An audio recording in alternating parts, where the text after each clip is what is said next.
Hey guys, so welcome back.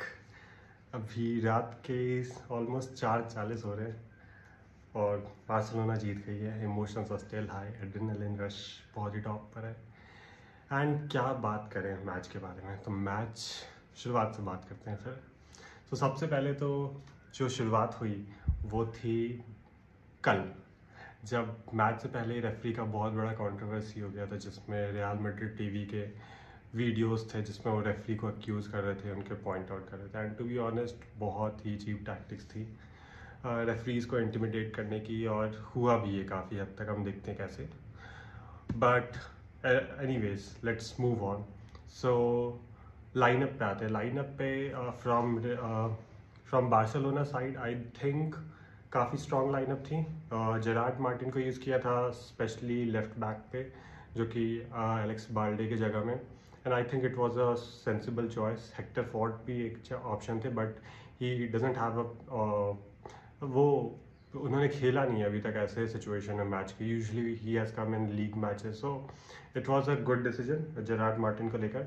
Also in the lineup in the up top instead of Lewandowski who was injured, so वहाँ पे हम Ferran Torres आए थे खेलने के लिए। And he did a pretty decent job.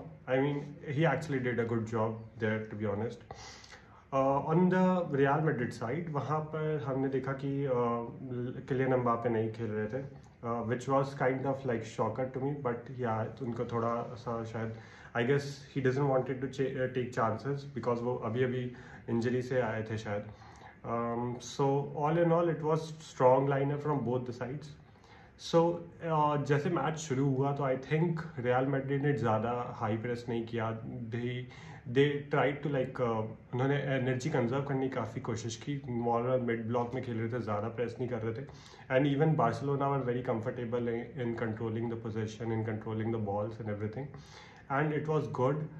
काफ़ी chances मिले, काफ़ी तो नहीं बट एक दो चांसेस मिले, जिसमें स्टार्टिंग मिनट 2 में ही ऑलमोस्ट एक फेरान टोरेस को चांस मिला था, बट वो क्रॉस हो नहीं पाया रफीना से, और वो इंटरसेप्ट होके रुडिगर ने क्लियर कर दिया था। फिर इवन लाइक स्टार्टिंग में एक और चांस मिला था जिसमें लामिन यामाल ने बहुत ही सुंदर सा एक क्रॉस मारा था। एंड वो जस्ट ना ही वो क्रॉस था ना ही वो शॉट था, और वो जस्ट थोड़ा इंचेस से ना पोस्ट के बच गया। उसके बाद first goal, what a screamer by Pedri. Big man player, big match player, बहुत ही बढ़िया खेला उन्होंने। And he control the match like, ये एक्सपेक्टेड था उनसे। मुझे लगता है कि आफ्टर मेसी अगर कोई आया है स्पेशली मेरे एरा में, तो he that's Pedri. He has influence on the game. Like वो जब रहते हैं तो देयर इज़ एन एश्योरिटी कि भाई अपना गेम अच्छा रहेगा, हम लोग कंट्रोल करेंगे। And we see the leader in him. और काफ़ी कंट्रोल भी किया। एंड व्हाट अ स्क्रीमर, बहुत ही सुंदर पास था लामिन यामाल का, जिसने बहुत ही सेंसिबल तरीके से स्पेस देखा और एकदम बॉल को बहुत ही प्यारी तरीके से ले ऑफ किया।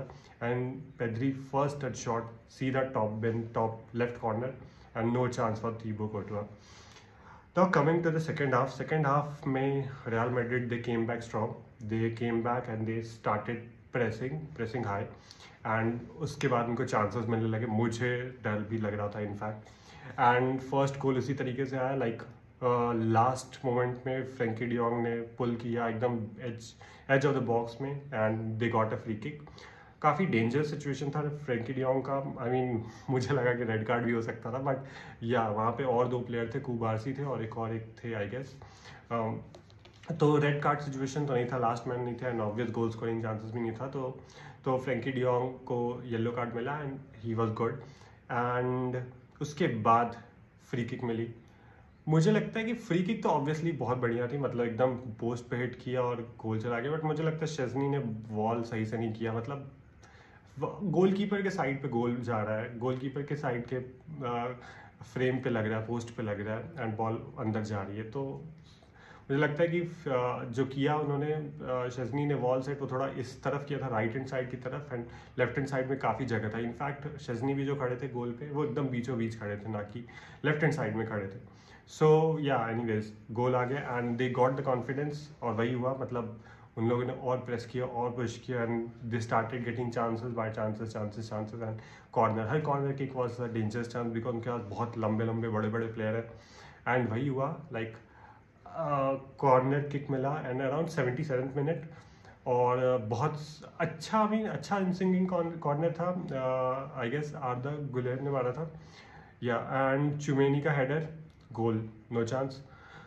बट उसके बाद Real Madrid was starting to like come back, come again, and I thought कि यार उसके आगे तो भाई बहुत ज़्यादा सिचुएशन हाई हुई थी। But if one thing we have seen with this Barcelona, this young Barcelona this season is like they never give up. They just simply don't give up. अगर ये 5-6 साल पहले की बार्सिलोना होती है हमारी, तो वो तो मुझे लगता है शुरुआत से ही गिव अप कर देते, but they don't give up, they just simply can't give this up.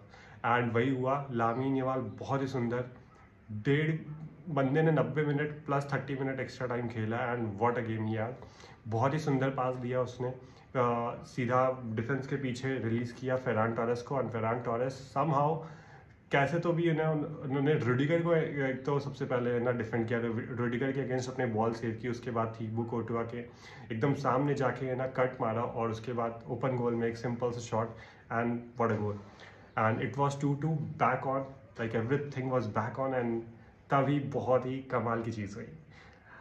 Barcelona को 95th minute, almost last minute of the injury time एक पेनल्टी किक मिलती है, बट लाइक आई सेड काफ़ी अच्छा रेफरी के साथ माइंड गेम्स हुए थे।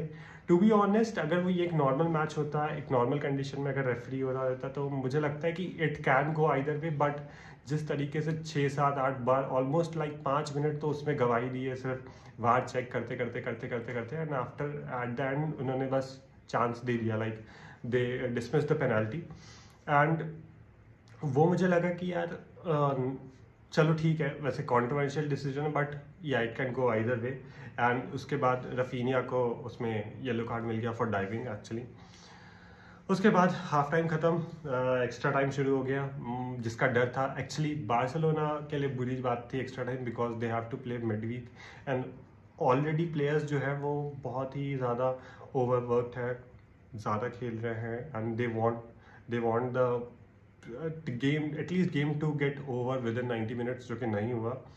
एंड वही हुआ एक्स्ट्रा टाइम। फिर एक्स्ट्रा टाइम में यू कैन क्लियरली सी दोनों ही टीम बहुत ही टायर्ड थी, कोई भी फालतू के गलत चीज़ नहीं करना चाह रहे थे, एंड काफ़ी चांसेस मिले, दोनों ही साइड को चांसेस भी थे, मिस भी थी, और मुझे लगता है रफीनिया को काफ़ी अच्छे चांसेस मिले थे एटलीस्ट एक अच्छा बॉल रिलीज़ करने के लिए, क्रॉस रिलीज़ करने के लिए, बट उस मामले में मुझे लगा रफीनिया का जैसा वो उनका नॉर्मली दिन रहता है वैसा नहीं था इस बार। फिर coming back to the 160th minute, जिसमें एक बहुत ही नॉर्मल सा पास था, मॉड्रिच को जा रहा था, आई गेस ब्राहिम डियाज था, एंड कुंडे जस्ट पीछे से आया, छुप के आया, पिक पॉकेट किया, बॉल लेके गया 30 यार्ड पहले बॉक्स के आउटसाइड से, boom, goal, and that was it, match ceiling match. बस उसने मतलब 3-2 हो गया, and the way Barcelona celebrated, it was like a win, and to be honest that was a winning shot, so बहुत ही बढ़िया था। and Kunde is like a player who's not just a player, he is a machine, like बंदा 103 game लगातार खेला, last match में उसकी streak टूटी और वो इस मैच में वापस आ रहा है, 90 मिनट खेला, उसके बाद इन एक्स्ट्रा टाइम खेल रहा है, एंड तुम ऐसे पीछे से भाग के आ रहे हो, पिक पॉकेट कर रहे हो जब पूरी टीम है ना थकी हुई है, and it was kudos to Kounde. बहुत ही बढ़िया गोल था, बहुत ही बढ़िया स्क्रीमर था, लाइक 2 गोल थे जो कि बहुत ही बड़े, एक स्क्रीमर थे, first by Pedri and this was by Kounde. So I think it was a really great game, I think क्या मतलब है ही ग्रेट गेम, तो क्या ही बोले, it was a final, El Clasico final, and it didn't disappoint. मेरे लिए as a Barcelona fan I would have loved if it was a one sided Barcelona win, but नहीं हुआ, but it was a good, specially for the entertainment, it was a perfect match, everybody played well to be honest, and 17 16 साल के लौंडे लोग हैं, they don't give up, they just don't give up, and spirit उनकी माननी पड़ेगी, क्या बात है। So finally 1 down 2 to go for treble, and next week midweek game के लिए हम देखेंगे इंटर के साथ, लेट्स सी व्हाट हैपेंस, क्या लाइनअप रहेगी, सी यू देन, विस्का बारसा।